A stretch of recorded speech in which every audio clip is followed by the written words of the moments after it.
All right, number 24. Let's see. It says, express the relation shown as a table. That's 1. As a mapping diagram. That's 2. As a graph. That's 3. Write the domain and range. That's 4 things. And identify if it's a function. That's 5 things you need to do. So here we go. The first things first. As a table. So I'm going to go ahead and fill this table using this information. So I'm going to write x, y, and I'm going to write all my x values here, or let me just write the points. This is 2, 5. The next one is 3, 2. The next one is 3, 3. And the last one is 4, 6. Okay? Let me fix these two at the end. 3 and 6. Okay. So I'm done with the table. Before I go to the rest, I'm going to go ahead and fill my domain and range. Domain and range, which is number 4. So check this out. My domain, we know it's all x values, so we write them here without repeating any numbers. So then I write 2, 3, 4. Notice that I only wrote 3 once because we only write it once right here. How about the range? Okay, I'm going to start from lowest to highest. So I'm going to do 2, 3, 5, and 6. Okay. Do any of them repeat? No. And we're done with this one, domain and range. From here, you can do the next one, which is mapping diagram. So check this out. You get your mapping diagram. We have x, we have y, and all you have to do is copy whatever you wrote for the domain right here. So this is 2, 3, 4. And what is your range? 2, 3, 5, and 6. All right. So now let's map it. 2 goes to 5. So 2 goes to 5. Okay. There it is. It's an arrow. All right. 3 goes to 2. 3 goes to 2. There it is. 3 goes to 3. And 4 goes to 6. So automatically, you guys see that there's two mappings done from 3 to 2 and 3 to 3. So what does that tell us? Well, first of all, we're done with our mapping diagram. But what does it tell us when we have one input and there's 2 different outputs for that same input? That is not a function. So here for number 5, we're going to write not a function. Okay? So we're done with this one. 1, 2, 3, 4. We just need to graph. So all we need to do is plot these points. So here we go. I'm going to plot them all. I'm starting with this one, 2, 5, 2, 5. Next one is 3, 2, 3, 2. The next one is 3, 3. And the next one is 4, 6, 4, 6. And if you can see, these right here are aligned. So if I was to do my vertical line test, check this out.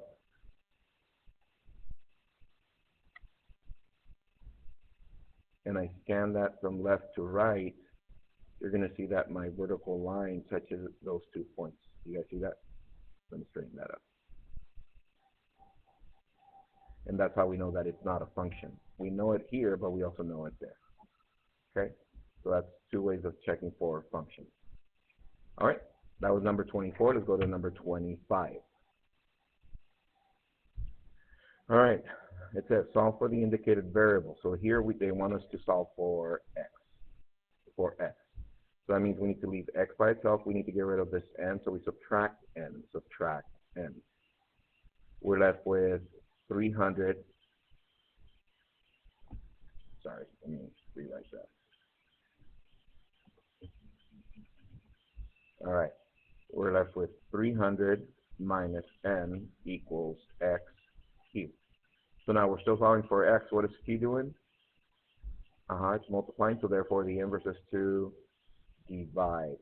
Divide both sides by q. q over q is 1. 1 times x is x. And we're left with 300 minus n over q. Or some of you wrote it maybe like this. You wrote, instead of writing the in second, you wrote it first, so you wrote negative n plus 300 over q equals x. This is correct, and this is correct. All right, number 26. All right, here we go. This one. It says, tell whether the equation 3x plus 2y equals 0 represents direct variation. So when you get to these, as soon as you see the word or the term direct variation, write your form. It's y equals kx. This is the form direct variation. So does this look like this? No, because it's not solve for y. So that means we need to solve for y. So I need to rewrite this. 3x plus 2y equals 0, and I'm going to solve for y. So therefore, what do? I get rid of the x, so I subtract 3x from each side. We're left with 2y equals negative 3x. And is y by itself already? Not quite. We still have that 2 multiplying it. So therefore, we divide by 2, divide by 2. Y equals negative 3 over 2 x. So the question is, does this look like that? Yes. So then it says, so whether the equation 3x plus 2y equals 0 represents a direct variation. It says, if so, so then you need to write yes, dv, direct variation. If yes, identify the constant variation. So the constant variation, let me circle that in green. The constant variation, we know that is the letter k, which is the coefficient of x. So what is my constant variation here? That's right. It's negative 3 over 2. So therefore you write k equals negative 3 over 2. So I want to see all the work, and if you wanted to box something, so I need this box. Okay. All right, number 27. All right, this one, it says determine a relationship between x and y values. So let's see. What are the things that they are asking us to do? Number 1, they want us to write an equation. That's 1. They want us to graph. That's 2. They want us to test to determine if it's a function. That's 3. And they want us to evaluate by adding 2 more values. That's 4. And that's it, 4 things. So here we go. So first things first, write an equation. So before I write it, well, let's think about what's happening to x to get y. It was 1, it became 2. It was 2, it became 4. It was 3, it became 6. It was 4, it became 8. So the relationship that we're finding is that, let's see, what's happening to x to get y? Aren't they multiplying by 2? Let's see, 2 times 1, 2 times 2, 2 times 3, 2 times 4. So therefore this is 2x, so y equals 2x. So I'm done with the equation part. Graph it, not really. Let me do first, I'm going to add 2 more points so I can graph all of them together. So I'm going to add 2 more points. I'm going to do the last part. So what value do you want to add for x? Okay, 5 and 6. All right. So what is 2 times 5? 10. And what is 2 times 6? 12. All right. So then I already did number 4. So now I need to graph it. So that means I need to plot these points. So here we go. First point, 1, 2. 1, 2. Next one, 2, 4. 2, 4. Next one, 3, 6. Next one, 4, 8. 5, 10, and 6, 12. All right, let's graph that. I'm going to graph that in blue. All right. Nice and straight like that. There it is. So, let's see. Did I write my equation? Yes. Did I graph? Yes. Did I add 2 more values? Yes. And what is the last thing? I need to determine if it's a function. So by looking at it, let's see. Is there 1 input for every output? I mean, one output for every input? Yes. Or you can do your vertical line test once again.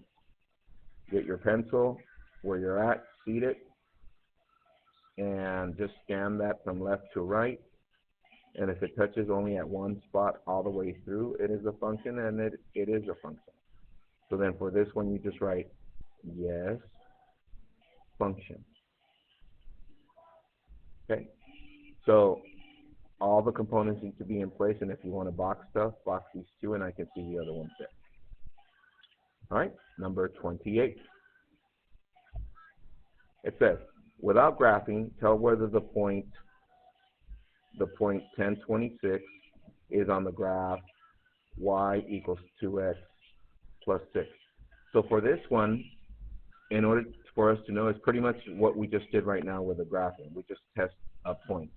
So all we have to do is substitute values. So what values do they give us? They give us an x, and they give us a y. So check this out. So over here, instead of x, I'm going to substitute 10. And instead of y, I'm going to substitute what? 26. And notice I open up parentheses because next to it there's a number, the coefficient, and it's multiplying. That's why I open up parentheses.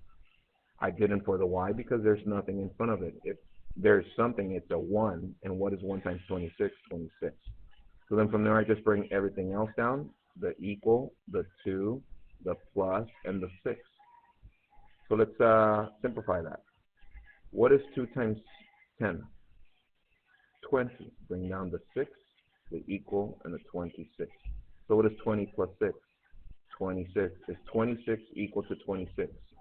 Yes. And then you just need to say yes on the graph. So pretty much we're saying that this point is on the graph. Okay? All right. Go to the next one, number 29. All right, it says, write 6y equals 6x plus 3 in standard form. So right away, they tell us what form they want it in. So underneath that, you need to write the form, which is ax plus by equals c. So what do we know about standard form? That both variables are on the same side. So notice we got x first and y second. Are both of these on the same side? No. So that means the first thing we need to change it into standard form, and then from there we need to give the values of a, b, and c. So check this out. So here to get rid of x, we need to subtract 6x. Subtract 6x to each side.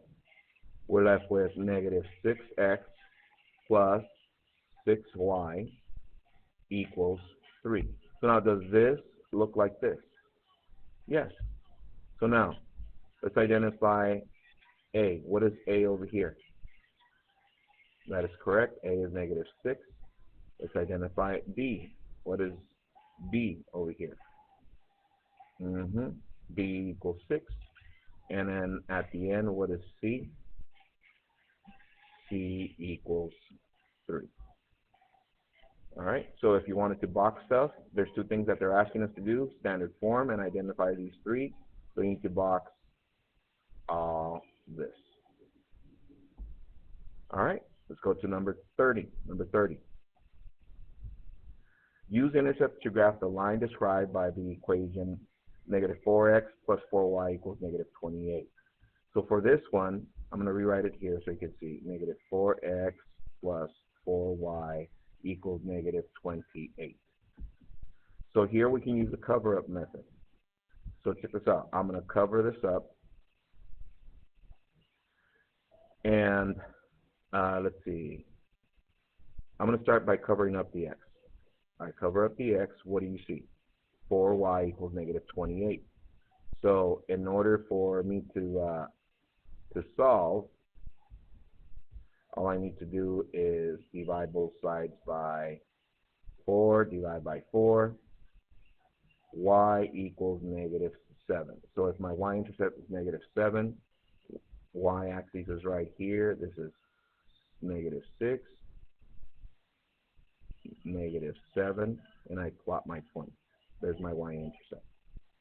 So for my x, intercept, I need to cover this one up. And what do you see? Now we have a negative 4x equals negative 28. So if we divide both sides by a negative 4, divide both sides by a negative 4. Over here, divide by a negative 4. What is negative divided by a negative? Positive. So we're left with x equals, what is 28 divided by 4? Positive 7. So let's see, positive 7 of x is, let's see, 5, 6, 7. So you plot your point there, and we just sketch our line. So from here to there. And let's write our coordinates for our intercepts. This is 0, negative 7. This is my y-intercept. And this is my x-intercept, 7, 0. X-intercept. All right. Let's go to number 31. Find the slope of the line. Well, this one, we know that we always go from left to right. So by scanning it, notice going like this, from left to right, our vertical line test, the first point that comes up is this one. So to go from here to here. So let's see. We go up 1, so that's 1. And then from there we go 1, 2 steps to the right. So my slope is, what is the rise? 1. What is the run? 2. And I'm done. Okay, number 32. It says find the slope of the line that contains these 2 points, negative 2, 1 and negative 8, 0. So for these, we need to label stuff because they give us values, and we just want to make sure we understand what they give us. So they give us 0.1, so this is x sub 1, this is y sub 1. This is 0.2, this is x sub 2, y sub 2. So with that said, since we have that information and they ask us to find the slope. So what is the formula for slope? M equals y sub 2 minus y sub 1 over x sub 2 minus x sub 1. All right. So I'm going to rewrite this. What stays the same? The negatives, right? Minus and minus. So let's see. What is y sub 2? Y sub 2 is here, so it's 0. What is y sub 1? Y sub 1 is negative 1. Okay. Now let's go to x sub 2. What is x sub 2? That's negative 8. And what is x sub 1? X sub 1 is negative 2. All right. So therefore, what is negative times a negative? Positive. Negative times a negative? Positive. So therefore, we're left with 0 plus 1, that's 1. Negative 8 plus 2, that's negative 6. Therefore, my slope is equal to negative 1 over 6. Notice that I moved the negative from the denominator over here. Just since there is only one negative in the whole fraction is negative. So I place it in the front. That tells me that the whole inclination of that line is going to go in the negative direction. Okay. All right, let's move on to number 33. Find the slope of the line described by, so they want us again to find the slope. And now what do they give us? An equation. So this one, in order to identify the slope, we know that the slope when we solve for y, and it's written in slope-intercept form. So therefore, we need to solve and make it look like this. Y equals mx plus b. Remember, where m is the slope, and the plus b is the y-intercept. So in order for it to look like this, we need to solve for y. So therefore, I need to subtract 5x from each side. We're left with 4y equals negative 5x plus 20. And then my last step, I divide by 4, divide by 4. So 4 is 1 times y, that's y. Negative 5 over 4, that's negative 5 fourths, and that's x, plus 20 divided by 4, that's 5. So what are they asking us for? The slope. So what is my slope according to if it looks like this? Does this look like this already? Yeah, it's in slope-intercept form. So my slope, just by looking at it, we know that the slope is what? Negative 5 over 4. So you're going to write n equals negative 5 over 4. All right? Let's go to number 34. It says write the equation that describes the line with slope 1/2 and intercept negative 9 over 2 in what form? Slope-intercept form. So let's write that form. It should look like this: y equals mx plus b. So we know that they don't give us any x values or y values, right? But they do give us the slope, and they give us the what? The y-intercept, which is the plus b. So therefore, by looking at this, we just substitute values. So check this out. I'm going to rewrite this. Y equals, and then the x. And instead of the m, I'm going to write what? 1/2. And instead of the plus b, what am I going to write? Negative 9 over 2. Does it look like that form? Yes. And we're done. Okay, number 35. It says, write the equation that describes the line in slope-intercept form. Again, they want us to write it in what form? Slope-intercept form. That means y equals mx plus b. So let's see what kind of information they give us. Do they give us a slope? Yes, there it is. But in this case, do they give us the y-intercept? No. They give us a point. A point. So let's read it the other way around. What do they give us? They give us a point and the slope. What do they give us? Point, slope.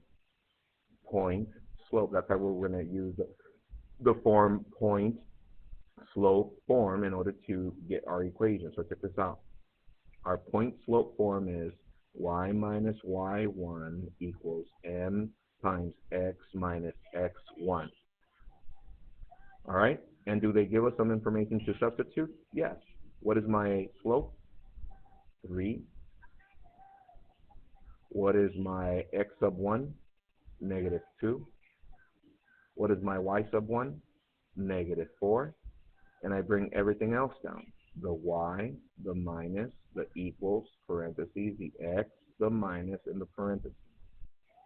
So, what is negative times a negative? Positive. Negative times a negative right here, positive. And at the end, we just solve for y so that it can look like this. So let's see. Distribute this. This becomes 3x plus 6 equals, bring this down, y plus 4. And then what is my last step? Subtract 4, and we're left with y equals 3x plus 2. Does this look like that? Yes, and we're done. Okay, number 36. It says, write the equation, negative x plus 3y equals 9 in what? Slope-intercept form. That means it needs to look like this. Y equals mx plus b. So what do we need to do? We need to solve it. We need to solve for y. And then it says, then graph the line described by the equation. So I'm going to rewrite this right here. Negative x plus 3y equals 9. So in order to solve for y, I need to get rid of the x, so I add x to each side. Add x to each side. We're left with 3y equals x plus 9. And then at the end, we divide by 3. Y equals, what is my coefficient here of x? Yes, 1. So 1 divided by 3, that's 1/3 x. Plus, what is 9 divided by 3? 3. So now, does this look like that form? Yeah, it's in slope-intercept form. So now, if it's in slope-intercept form, what is my slope? M is my slope. M So therefore, what is my slope here? There it is, 1/3. And then my plus b, my y-intercept plus b is what? Plus 3. So let's start with that, plus 3. Where's plus 3 on the y-axis? It's right there, a positive 3. And then we're going to use the slope to plot points. It tells me that the rise is 1, 3 to, and 3 on the run, 3 to the right. 1 up, 3 to the right. So from here I go 1 up, and then 1, 2, 3, and I plot my point. Now from this point I do it again, 1 up, and 1, 2, 3. And then from there I just graph my line.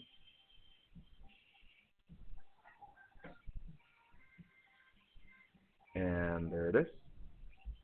A little bit crooked, let me fix that.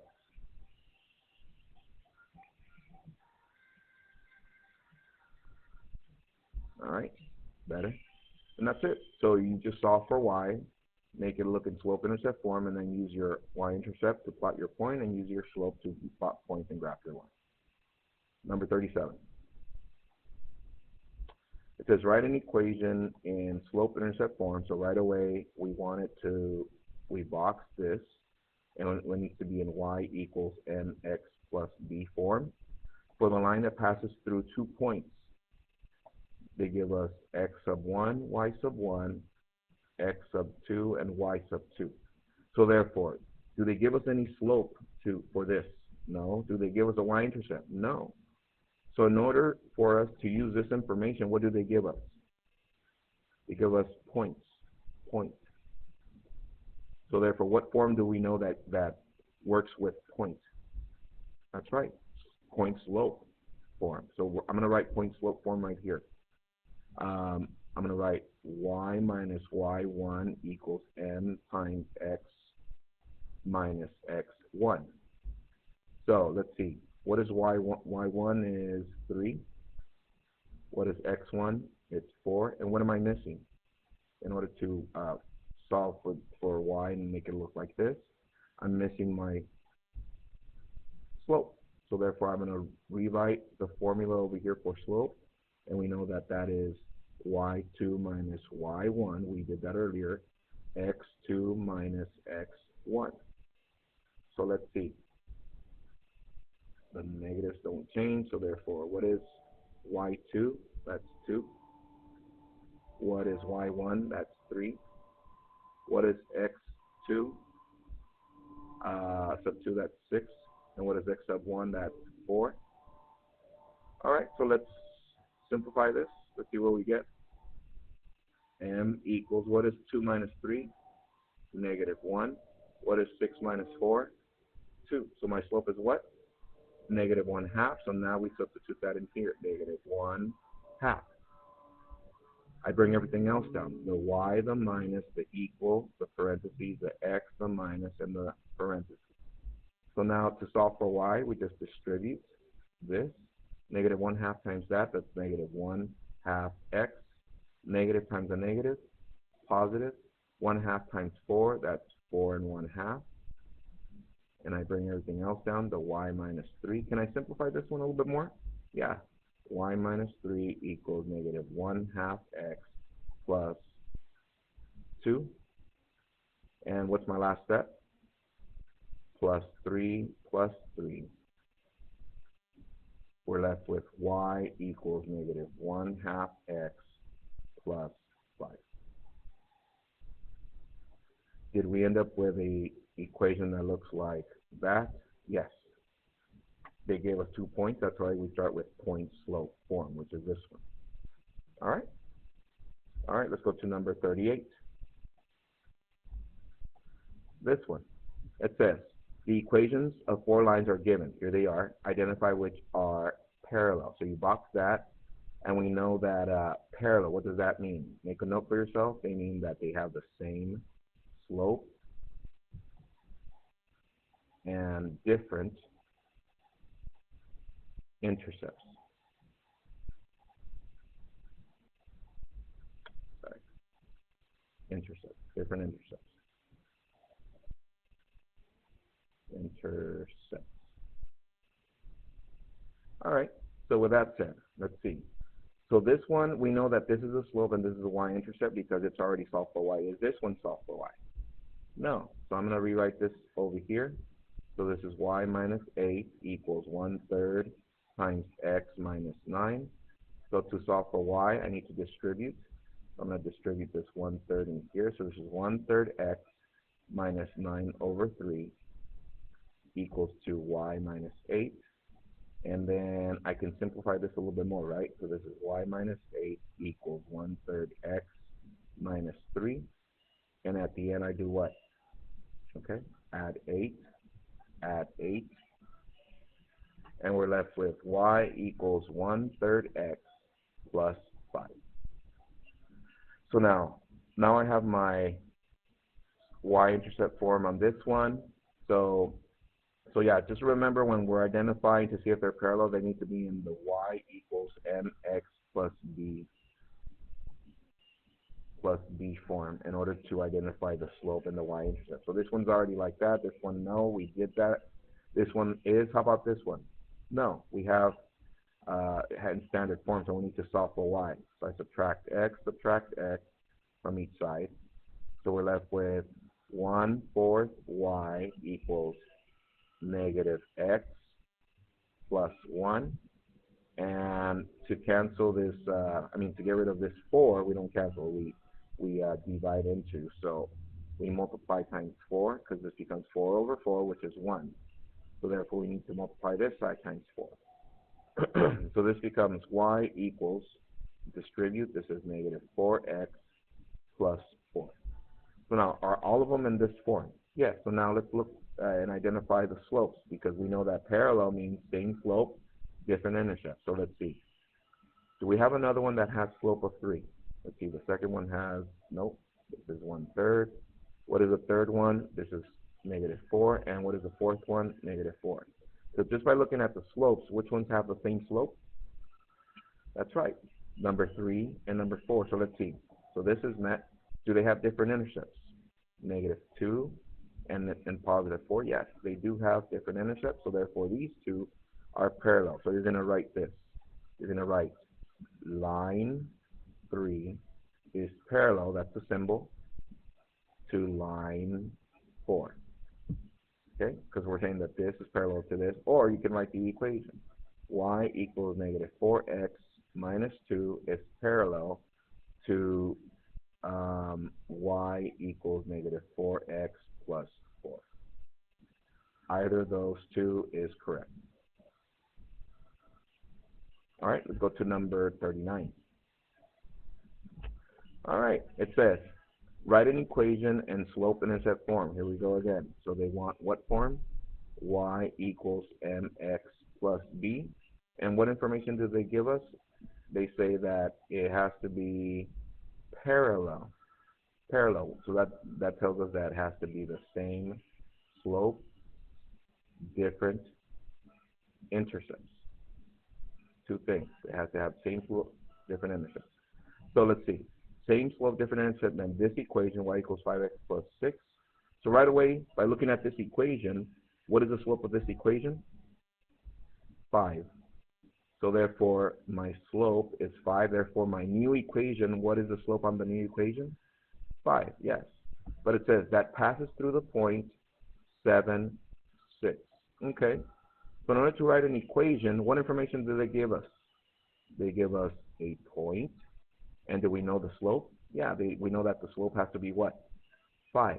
So if they give us a point and a slope, what form are you going to use? That's right. Point slope form. Y minus y1 equals m times x minus x1.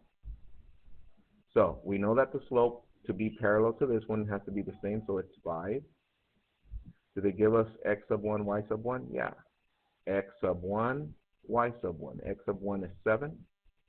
Y sub 1 is 6. And I bring everything else down. Y minus equal parentheses x minus in parentheses. So let's solve. I distribute the 5 to solve for y. So this is 5x minus 35 equals y minus 6. And at the end, what do we do to leave y by itself? That's right. Add 5. Add 5. We're left with y equals 5x minus 30. Let's see. Did we end up with an equation that looks in slope-intercept form? Yes. Is it parallel? That's the second thing. Is it parallel to this one? Do they have the same slope? Yes. Do they have different intercepts? Yes. 6 and -3. So therefore, we're done. All right. So that's the last part of the study guide. And study well and be ready for tomorrow. All right, guys. Have a good one. See you guys tomorrow.